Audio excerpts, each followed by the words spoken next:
This is Behind the Mic with AudioFile magazine, where the subjects are audiobooks and the actors who narrate them. I'm Jo Reed, with our celebration of AudioFile selections for the best audiobooks of 2025.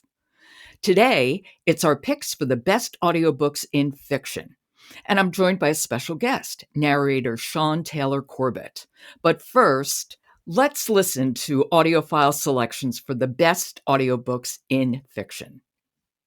AMITY by Nathan Harris, read by André Santana and Angel Pean. The Antidote by Karen Russell, read by Elena Ray, Sophie Amoss, Mark Bramhall, Shayna Small, John Orsini, and Natasha Soudek. Buckeye by Patrick Ryan, read by Michael Crouch. Junie by Erin Crosby Eckstein, read by Angel Pean. What We Can Know by Ian McEwan, read by David Rintoul and Rachel Babbage. And finally, Big Chief by Jon Hickey, and it's narrated by my guest, Shaun Taylor-Corbett. Welcome. Thank you for joining us, Shaun. Oh, thank you so much for having me. It's so I love this book. I love the unique nature of it, and it's very special that I get to be here and talk about it. Well, why don't you give us a thumbnail sketch of the plot of Big Thief? Yeah, well, basically, the character that I play, Mitch Caddo, comes home, and he hasn't lived there in a very long time, but he is a political fixer for this really tricky guy that's tribal chairman, and ends up, well, I don't want to give too much away, but basically it's a very cool inside look into tribal politics, themes of identity, what makes us feel grounded when we don't grow up and live in our tribal community, but we come back to it. What's meaningful to us? Is winning the most important thing? Is it the moral standards you set? But basically, politics is politics, and we don't often get to see an inside look into tribal politics. And this book definitely uncovers that and is very interesting. There's also themes of activism in the book, and sometimes you're following the characters on the other side of that. So it's very, very unique. It's thrilling. It's exciting. It keeps you on the edge of your seat with all the twists and turns. There's themes of adoption as well, themes of people getting kicked off the tribal roles and then the fight to get them back on and why that happens. So there's a lot caught up in this book that the author really captures well. Jon captures really well, that you don't always get to see or read about. And when you say the character you play is Mitch, it's because the whole book is narrated through Mitch's voice. Yes, that's right. The whole book is narrated through Mitch's voice, and we follow him on his journey, and you really get an inside look into those questions of identity, but also a shrewd political fixer and all the choices you have to make when you have big personalities who are the face of a campaign. Oftentimes everyone loves that person, but they don't know behind the scenes what they're like, and you have to fix all of their mistakes. So it's very, very cool, and you get a sense of the family trauma that he faces, and living outside of the reservation and coming back and having to reconnect with his family, and the complicated nature of his dynamic with his adopted father. So it's very it's cool to live in Mitch and see it from his perspective. Yeah, I'm sure. This was author Jon Hickey's debut novel, and still it was so highly anticipated with lots of buzz. How did you get involved with the recording of it? Well, I got I'm so lucky. I work with such great publishing companies that oftentimes they refer me to the authors, but sometimes the authors themselves know other are friends with other authors, and I've narrated their books. And I tend to have, I have luck with narrating books about identity and mixed identity. I'm mixed myself, from the Blackfeet community. I'm also Scandinavian on my mom's side and Irish and Black. So I think sometimes these really smart publishers know a lot about their narrators, and this book just seemed perfect, especially Mitch, for the internal feelings of what he's going through. I have actually felt that very, very much so, of what it's like to come to back to your community, but always feel like an outsider as many times as you go back, or as much as you're embraced. There's always that little feeling because you didn't grow up there. And Mitch really experiences that with the campaign, well, the candidate who he's basically fixing his career, because that candidate is very traditional and has grown up with right on the land with everything at their fingertips. So you see that contrast.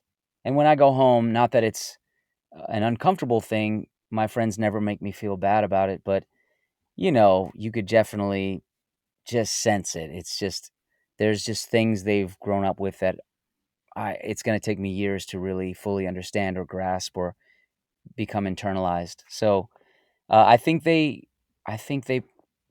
chose me for that reason. And how did you prepare for this narration? Did you speak with Jon Hickey?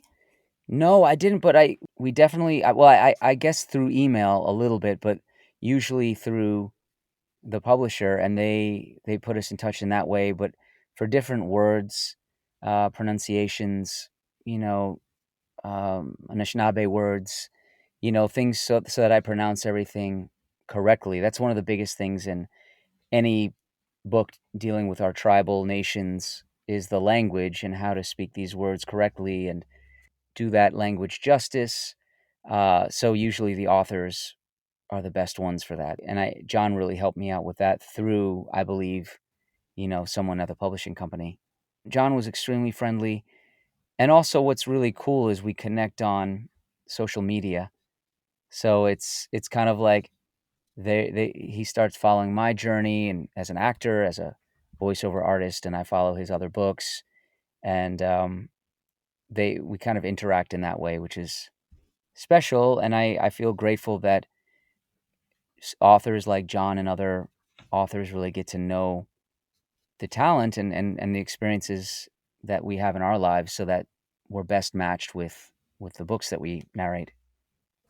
Big Chief maintains a tight time frame with each of its sections, apart from a brief postscript, devoted to a single day. So things unfold very quickly, yet there are numerous characters and events. So first, I'd like you to talk about the pacing and how you chose to pace your reading the way you did. Well, there was a lot of the thrill of certain moments and the excitement, and there's a lot of tension between the community, especially certain protests, and while the campaign is going on in the story. And I think in those moments, I just choose to, I definitely increase the pace. I definitely have a faster rhythm. I love wordplay, so I can read language very fast. And sometimes I do feel like, if there's any kind of moment of violence or conflict, to have that increased pacing, it really helps, as opposed to certain scenes where you're just taking it all in, where you're just seeing the land, or you're taking in the natural element of the scenery. You want to kind of just really see it and let it come to you, and let the imagery come to you as if you're experiencing it for the first time. And that slows me down, that allows breath, so that the listener can also try to see that as well, hopefully through your experience, and I mean through the narrator's experience.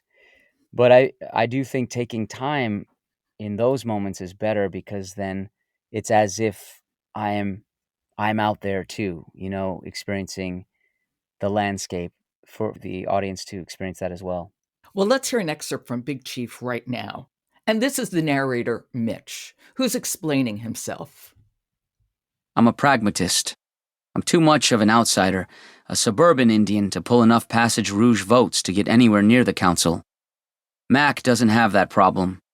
He looks the part and says the right words. Neither of us got here alone, and together we wield power, not normally afforded to kids like us. But what good is power if you can't keep it? That's the other part of my job. Over the last 3 months, I've handed over the bulk of my duties to the ancient order of aunties who run the tribal government, so I can figure out how to get Mac reelected to another 2-year term. Mitch, that all-important voice, since he's narrating Yeah. the entire story, how did you settle on his voice? How did you find it? Well, a lot of the times I'm cast, I appreciate having a more youthful sound because a lot of the characters I play are, yeah, they're of a certain age range, not too young, but it allows me to bring a lot of my own qualities to the voice I choose. And if I'm in it so long, I like to have a pleasing tone, so if you're going to hear my voice for hours and hours, especially since I have to play so many different characters, I like to not stray too far from my own speaking voice. But Mitch, I had a little bit more of a shrewd, a little cocky kind of thing going on, because of the nature of having to wield so many different balls in the air at once for this political campaign. And so I had a little bit more of that. It was definitely not too laid back, but I also, like I said before, I grew up in Long Island, New York, and I go back to the Blackfeet Nation every year. So I wanted to allow his voice to feel like, oh, he's kind of like an outsider. He's got a little bit of that outsider feel, whereas some of more of the local community members might just be more laid back, not so forward in their pacing and their, yeah, precision of every word. I made him a little bit more city, I think, and some of the other characters I just kind of laid back a little bit. Mm-hmm. There are so many characters in this book. We talked about Mitch and Mac, who's the face of the campaign, but there are activists, there are council members, medicine men, tribal elders, FBI agents, ghosts. Yeah. I mean, that is a lot. And I'm curious how you not only determine their voices, but then kept track of them all. Well, yeah, that is the hardest part. And I have to, once I find the voice, I have to record it. And I definitely made a whole list of recordings for each voice.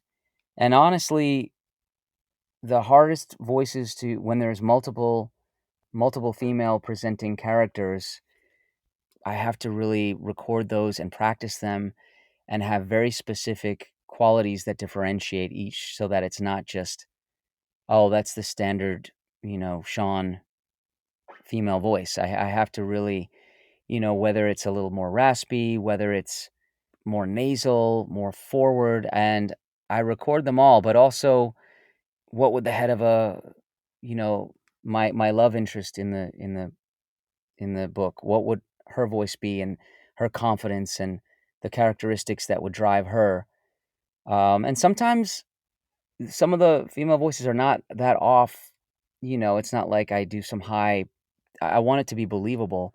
Some of the other characters, yeah, I'll make them a lot higher, but it's a lot to hold on to. And sometimes when you have like 8 characters speaking at once, they take the longest for me to narrate because you don't always know at the start of a line which character's speaking, and you take as many notes as you can, but still it gets complicated. So those I just have to go back and make sure I nail each character in those types of chapters.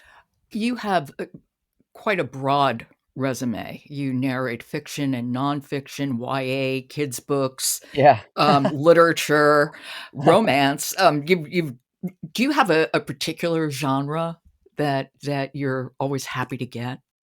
Oh, I think probably these types of fiction books, because I do love playing all these different types of characters. I love it. Just allows me as an actor to to play and to really dig into the characteristics of a person, not just the sound of the voice, but that's when it's flowing. When you really understand the character and you get inside of who they are, and then you can maintain like 5, 6, 7, 8 of them. It's so exciting to do that. I do love I do love just anything dealing with tribal stories because I learn so much, and so many amazing native books are coming out now, different tribes that I don't know much about. It's so exciting, and I get to play with languages like Brian Young. He's Dene, and I've gotten to learn so much of the Navajo language from him and from reading his books. So I just feel like it expands my vocabulary, my knowledge about, these lands and the people. I also love science fiction, when I get to, or sci-fi, actually, I should say. I got to do Black Sun by Rebecca Roanhorse and played this crazy character with all this power, and I'm levitating and I'm breaking objects with thoughts, and I love that aspect of it too. You've said that you feel a responsibility, that you're not just a narrator, but part of a larger movement as an artist and as an activist in the world.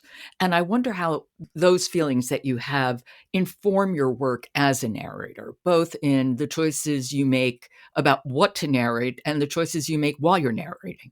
Yeah, now in my life, I think when I was younger, I started out, oh, just acting, whatever role, and do this. But now, because of that greater mission and serving a purpose with what we do and a voice, I'm really grateful when the projects and these great books line up with that mission. And I do think I never had these books when I was younger, and to get an inside look into tribal politics and the sensitivities of what goes on there, and what it might mean to someone who's on a tribal role and a member, but then all of a sudden to be kicked off, and what that is, and why are there tribal roles, and getting that education out there to the wider public helps people have an understanding, so that when you see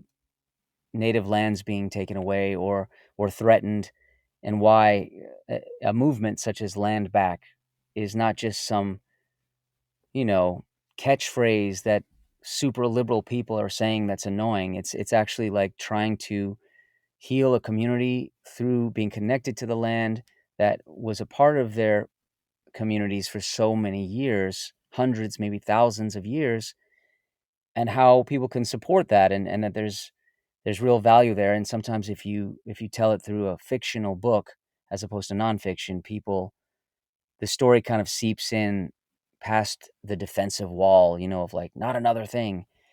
So I appreciate that. And there are projects, sometimes there was a book, I won't mention which one, but sometimes publishers bring back classics, and I love that. And I've read a couple of classics, but sometimes there's really problematic books where native people might have been written about in like the 1950s or something, and the author was a product of their times, but it might not, just so we could record it and it's a classic, it might not move the ball forward in terms of an audience's understanding of where we are now. So I've turned projects down because of that. I think it's good for the publishers to know, and the the engineer, not the engineers, the producers. So that's a part of the bigger mission, and we should be careful of and sensitive with the information we convey to an audience that's learning, that's just learning. So that's part of my mission. Yeah, agreed.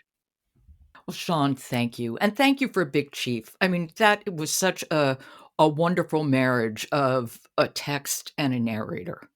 Oh, thank you so much. Thank you. I love talking about it. It's an incredible book. Yeah. It's exciting, thrilling, and it's got the good and the dark in society. Every society has it, and you just get a mix of everything in this book. People that are struggling, people that are trying to fight the good fight, and it's cool because it's all within a tribal community. And yeah, it's very, very unique book. I agree. Thank you again. Thank you so much. That was Shaun Taylor-Corbett. He is the narrator of Big Chief by Jon Hickey, which AudioFile has named one of 2025's best listens in fiction. Come back Friday for another Best of the Year conversation. Michelle Cobb will be talking to narrator Ron Butler about the best biography and memoir audiobooks of 2025. Dreamscape is the sponsor of today's episode of Behind the Mic. Dreamscape publishes audiobooks from authors Frida McFadden, Kirsten Proby, and Helena Hunting. Explore their full catalog at dreamscapepublishing.com. Behind the Mic is produced by Jessica Lockhart, Robin Witten, Michelle Cobb, Stephen Cummings, Leslie Fine, Alan Minskoff, Alex Ritchie, Laura Rossi, and Kendra Winchester are our contributors. Jennifer Dell and Coco McCracken are our editors, and the music is William Ross Chernoff's Nomad 4-Way. And I'm your host, Jo Reed. Good listening.